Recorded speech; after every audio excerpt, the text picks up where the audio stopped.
Hey, this is Blake from Exceptionless, and I just wanted to give you the weekly update for May 1st, 2017. But first, I want to let you know that I will be speaking this Wednesday at the NorthDallas.net user group. So if you're in town, come hear me speak about exception-driven development and come say hi.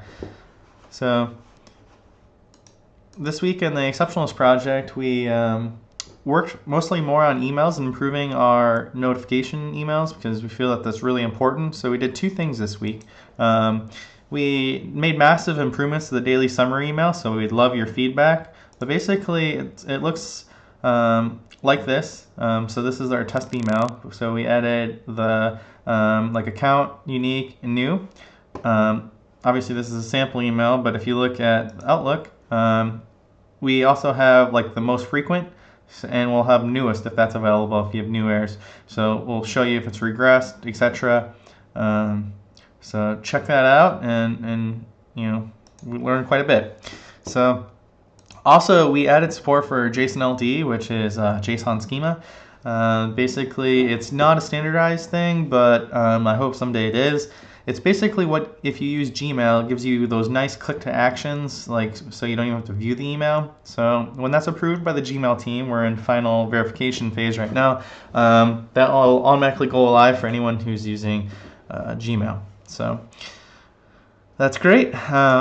We also fixed this week, we fixed a bug with the Redis cache client where if you're doing batch sets and saves, there's a few issues, and so basically if you're viewing the most or the project list or the organization list, it'll be much faster as we don't need to requery the data every time you view it.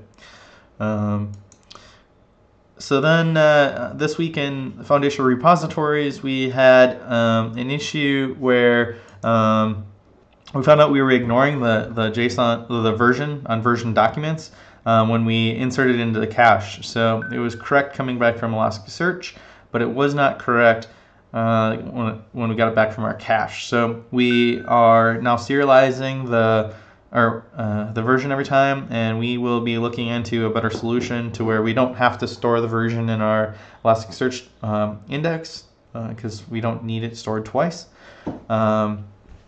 So stay tuned. We're going to have a good fix on that if you're using version documents with Foundatio.Repositories.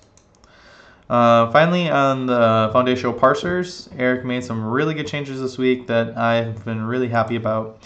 So basically, when you have, if you're using Elasticsearch and you have mappings like, this is like my model and this is what I want this field mapped to and indexed by, you have local mappings and you have server mappings, and local mappings have way more metadata that's never stored on the server, like aliases, this type, etc.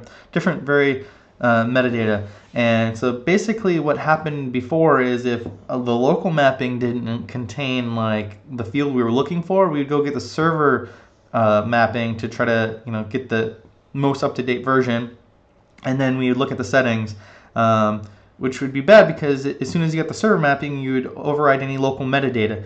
Now we properly merge that in, and so we're going to be able to generate more efficient queries, and we won't lose your alias information, etc. So if you're using Foundatio.Parsers, definitely upgrade. We're also probably going to be merging in the Elastic 5 branch here soon. We feel like it's stable. We finally got all of our apps running on Elasticsearch 5. So check that out. So I hope you guys have a great week, and let me know if you have any questions.